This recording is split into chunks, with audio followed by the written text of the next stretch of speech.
పెట్టి అమరావతి రాజధానిగా ఒప్పుకున్న వ్యక్తి సీఎం అవుతానే 3 రాజధానులు అన్నారు, నాటకాలాడారు. అది అవుతానే ఈరోజు అధికారం పోయిన తర్వాత గమ్మునుంటారంటే కేంద్రం చట్టం చేసిన తర్వాత మేవిగన్ అన్నారు, నిన్న విజయవాడ అన్నారు, రేపేమంటారో నాకు తెలియదు. మతి స్థిమితం లేని వ్యక్తులతో రాజకీయం చేయడం నా చరిత్రలో ఎప్పుడూ నేను చూడలేదు. నేను చేసేది విశ్వసనీయమైన రాజకీయం. ఒక మాట చెప్తే మాట మీద నిలబడమే కాకుండా దాన్ని చేసి చూపించాం కాబట్టి ఈరోజు పెట్టుబడులు వస్తున్నాయి. నేను అడుగుతున్నా ఈ మొత్తం మిమ్మల్ని అందరినీ, మన రాజధాని అమరావతి అవునా కాదా అని మిమ్మల్ని అడుగుతున్నా. గట్టిగా చెప్పండి.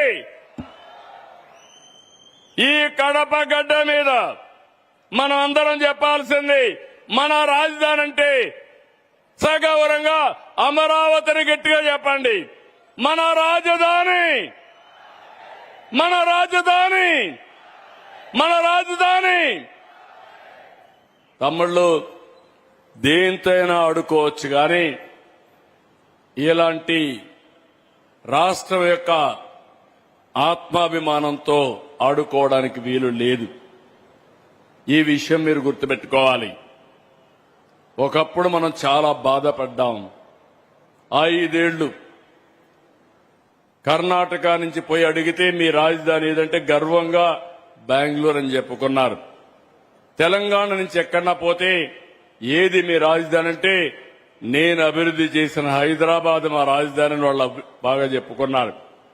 తమిళనాడు నుంచి ఎక్కడన్నా పోతే చెన్నై అని చెప్పుకునే పరిస్థితికి వచ్చారు.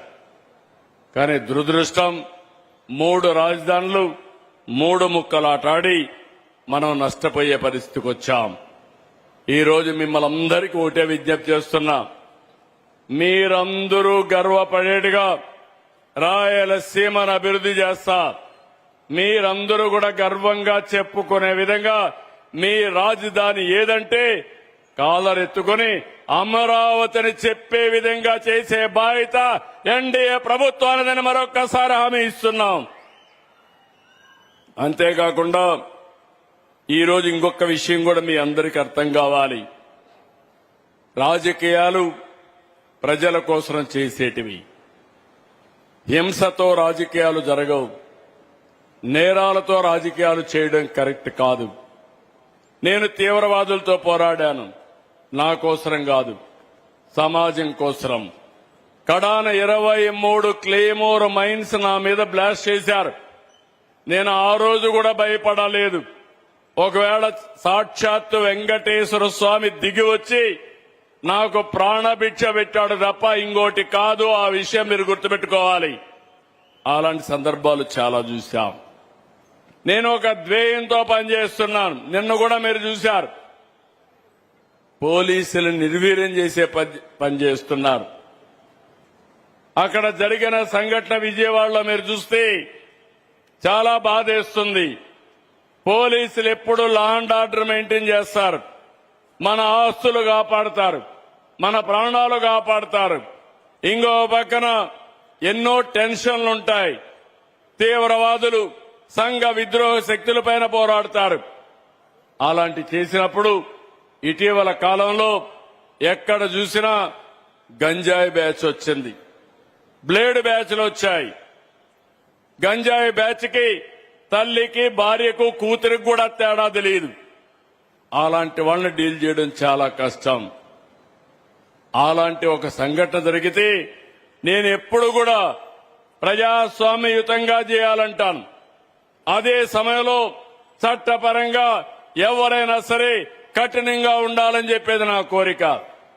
40 ఏళ్లుగా మీరు చూశారు, సిబిఎన్ ఎప్పుడు ముఖ్యమంత్రి అయినా ఆ రాష్ట్రంలో లా అండ్ ఆర్డర్ పర్ఫెక్ట్ గా ఉంటుంది.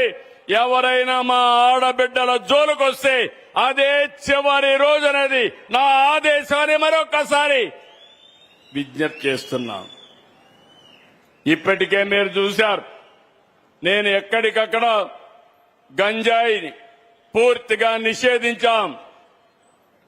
ఎక్కడా పంటే లేకుండా కాపాడాం. ఈరోజు ఈగల్ బ్రాండ్తో పోలీసు వ్యవస్థని ప్రక్షాళన చేశాం. ఎవరైనా గంజాయి సేవించినా వదిలిపెట్టడం లేదు. కేంద్రం పూర్తిగా సహకరిస్తున్నారు. కేంద్రం కూడా ముందుకొచ్చారు. నక్సలైట్స్ ను పూర్తిగా తుదమట్టించిన ఘనత కేంద్రానికి దక్కింది. అమిత్ షా అదే మరి ప్రధానమంత్రి నరేంద్ర మోడీ గారు చేశారు. ఇప్పుడు వాళ్ళు కూడా ఆలోచించి దేశంలో డ్రగ్స్ ఉండడానికి వీలు లేదు, గంజాయి ఉండడానికి వీలు లేదు, దీనిపైన పోరాటం చేయాలని ఒక లక్ష్యంగా ముందుకు పోయారు. ఈ రోజు ఇక్కడ ఉండే ఒక రాజకీయ పార్టీ నాయకుడు, మన ఈ జిల్లాలో ఉండే వ్యక్తి గంజాయి బ్యాచ్ ని వెనకానేసుకుని వచ్చే పరిస్థితి వస్తే బాధేస్తుంది. రౌడీజానికి నాంది పలికితే బాధేస్తుంది. పోలీసుల పైన దాడి చేస్తే బాధేస్తుంది. నేను ఒకటే చెప్తున్నా, లా అండ్ ఆర్డర్ ఉంటేనే పెట్టుబడులు వస్తాయి. ఎంత డబ్బులున్నా లాభం లేదు. మనందరికీ భద్రత ఉండాలి. మా ఆడబిడ్డ రోడ్డు మీదకి పోతే తిరిగి రాలేని పరిస్థితి వస్తే నేను ఎన్ని లక్షల తలసరి ఆదాయం సంపాదించినా అది నిరర్ధకం. ఈ విషయం మీరు గుర్తుపెట్టుకోవాల్సిన అవసరం ఉంది. స్వేచ్ఛగా తిరిగి రావాలి, స్వేచ్ఛగా తిరగాలి. ఈ రౌడీజం పోవాలి, రౌడీ రాజకీయాలు పోవాలి. ఆ ద్వేయంతో నేను పనిచేస్తున్నా. అందుకే ఒకే ఆలోచన నాది. ఆ విషయం మీరు గుర్తుపెట్టుకోవాల్సిన కోరుకుంటూ ఇక్కడికి వచ్చినప్పుడు మీరు చూస్తే ఇక్కడ స్టీల్ ప్లాంట్ వచ్చింది. రాయలసీమ వాసులందరినీ కోరుతున్నా, 1 family 1 entrepreneur is my goal. అంటే ప్రతి ఒక్క ఇంట్లో ఒక పారిశ్రామికవేత్త రావాలి. ఇప్పుడు ఇక్కడ స్టీల్ ప్లాంట్ వచ్చింది. స్టీల్ ప్లాంట్ కు అనుబంధంగా మీరు చిన్న చిన్న పరిశ్రమలు పెట్టుకుంటే మీకు ట్రైనింగ్ ఇప్పిస్తాం. ఇక్కడే 1415 ఎకరాలు అంటే 1400 ఎకరాలు యాన్సిలరీ యూనిట్స్ కేటాయిస్తున్నాం. ఇంకా ఈ ప్రాంతంలో వస్తాయి. ఈ కడప ప్రాంతంలో ఎవరెవరికి ఉత్సాహం ఉంటే వాళ్ళు ముందుకు రావాలి. రైతులు ఎంఎస్ఎంఈలు పెట్టుకోవాలి, ఫుడ్ ప్రాసెస్ యూనిట్స్ పెట్టుకోవాలి, ఎఫ్పిఓలుగా తయారు కావాలి. దానికి కావలసిన రుణాలు ఇచ్చి 1 ఫ్యామిలీ 1 ఆంటర్‌ప్రెన్యూర్ కింద ముందుకు తీసుకుపోతాం. ఇది కష్టమైన పని కాదు.